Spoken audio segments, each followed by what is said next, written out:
Naruto Shippuden episode 500. I guess this could also be considered the final episode of Naruto Shippuden. Just a good round number to sort of end the series with, just like the manga ended with 700, right?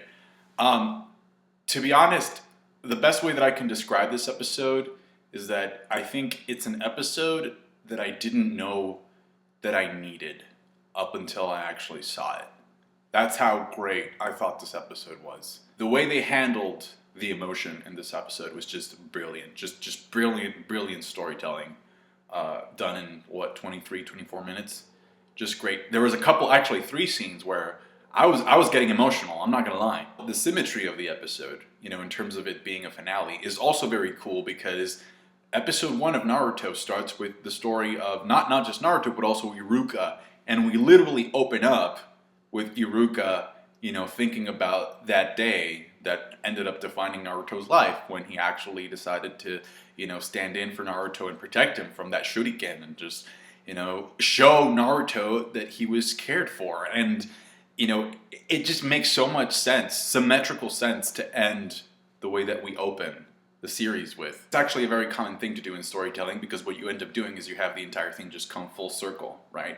I also want to bring your attention to the fact that almost every piece of sort of setting that we get in this episode has Sakura in it. Not the character, but cherry blossoms are a part of the scenery, which, could be a reference to the character, but it really serves to create a very soothing, very peaceful type of environment. In Japanese culture, the cherry blossom has a lot of symbolic meaning. It represents beauty, but it also represents change and this new stage. A stage of renewal, if you will, because they blossom in spring, but they also represent how short and fragile life is. So everything just makes sense. Like, it's just so poetic in nature, and it's just something that you could just overlook so easily. But yeah, I love that detail. The first scene in this episode that got me emotional, you could probably guess which one it is, but it's basically when Naruto goes over to Iruka's house, and he makes a point to say, "Hey, Iruka, you're still single.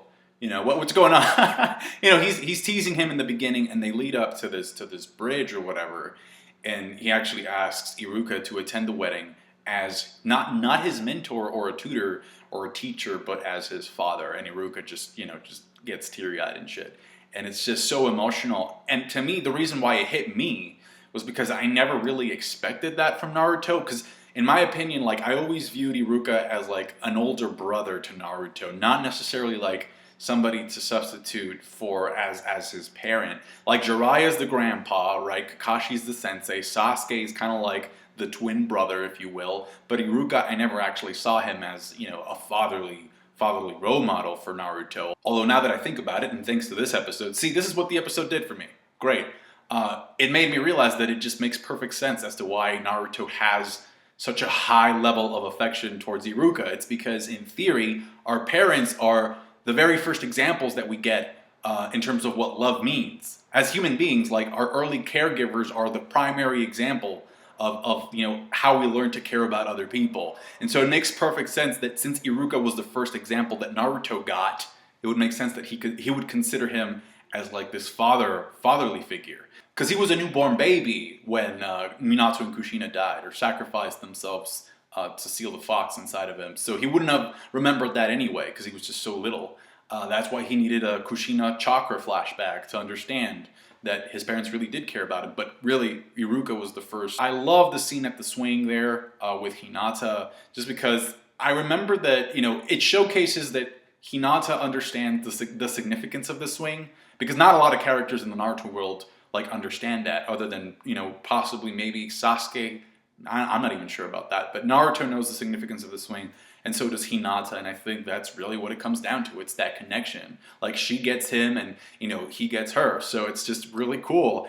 And the fact that she's there, and it's kind of like, this is something that was a symbol of pain, a symbol of loneliness, and now it's kind of like, wow, you got your wife looking at it, and it's just like, Look how far you've come. The end result of the wedding video, courtesy of Konohamaru, was also very cool. You know, he had the montage of like all of Naruto's friends saying congratulations, have a good day, all that stuff. Their best wishes. They kept up with the jokes. I did see Orochimaru there as well as, you know, Yamato and the Konoha mascot, the unofficial mascot. So they kept at it with the jokes. And during the Team Guy clip, there's a ghost of Neji. You know, they're just dicking around with it at this point. You see a little ghost of Neji, but I liked that at the end, Hinata really brings it down to a more serious note where she's looking up at the sky and she's like, hey Neji, you know, this is my wedding day. Just to acknowledge the fact that, you know, he truly is gone, but that she truly respects and acknowledges his sacrifice during the war. You know, because at the end of the day, he died for this union to take place. So it's really, really cool. And also, you know, again, the symmetry, right? So Hinata's looking up at the sky thinking about Neji, and Naruto's looking up at the Hokage mountain, staring at Minato's face, thinking about his father.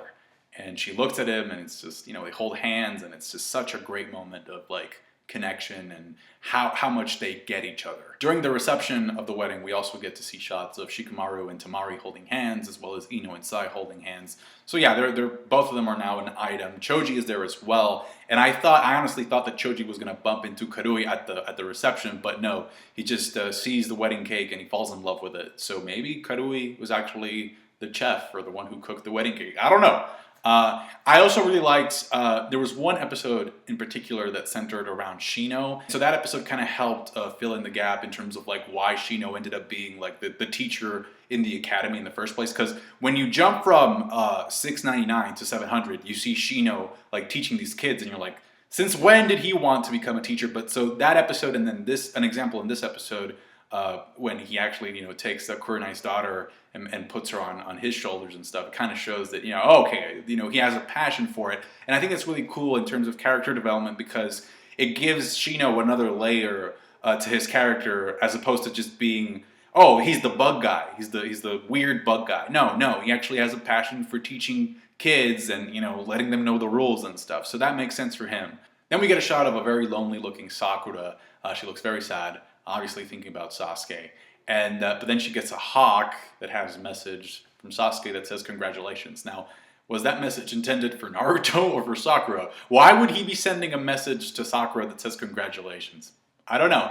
But the point here is that she really reminds me of, like, you ever gone to a wedding and there's some girls that are just there like by themselves or whatever, but then they get a text message from you know, somebody that they really like or somebody that they're flirting with, but they're not at the wedding and they're just like on their phones and shit. They're like, oh my gosh, he texted me during the wedding. So yeah, that's basically Sakura right there.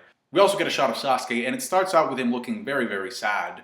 And then he just kind of like, you know, he's like, well, whatever, you know, I'm glad they are happy, but I'm still struggling with my own stuff. So I can't show up. And I think that's the main issue, that it's like, I feel like he feels guilty. I really do think it's about him feeling like he doesn't deserve to be there, you know, around the people that he cares about and that he loves on that very, very important special day, because he feels unworthy.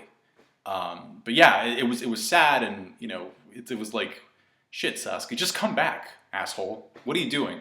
Or he could be jealous too. I don't know. The ending of the episode was great. We already knew what the outfits were going to be because of Naruto the Last. We saw them in the same type of attire and in the credits and stuff. So we knew what Hinata was going to look like, but holy crap, like, did she look amazing. I mean, I think this is the most beautiful I've ever seen her in the entire show. She just looked like an angel almost. I went to Japanese heaven at the ending of this episode and nobody can tell me otherwise, especially because of the lighting. You know, the way the light was hitting you know, the characters and stuff. They walk away with their hands held and we fade to white, and it's great because it symbolizes an ending, but it's also the symbol of a new beginning. And not only that, but we get the credits. The credits are not normal. There's shots of Naruto, Sakura, Team 7 pretty much, and there's a bunch of fan art, all right? And it's a way of the studio and the animators just to say thank you to the fans, all right? Well, no, studio, no, thank you, fuck you and thank you. Seriously, thank you for everything you've done. There's been some episodes that have been better than others, but overall, I give you that thank you right back. I honestly do. And then we have, you know, even a message that says thank you for your support to the fans. It was just great. And then we get the trailer or the preview for Boruto, New Generations, which I've already kind of like covered in a previous video in case you want to check it out.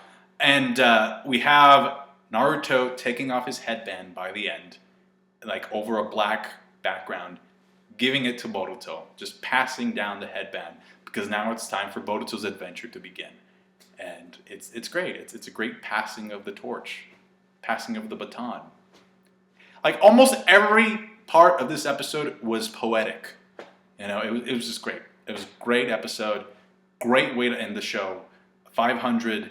Thank you so much. Like the video if you did. I appreciate that. Naruto Shippuden's over now.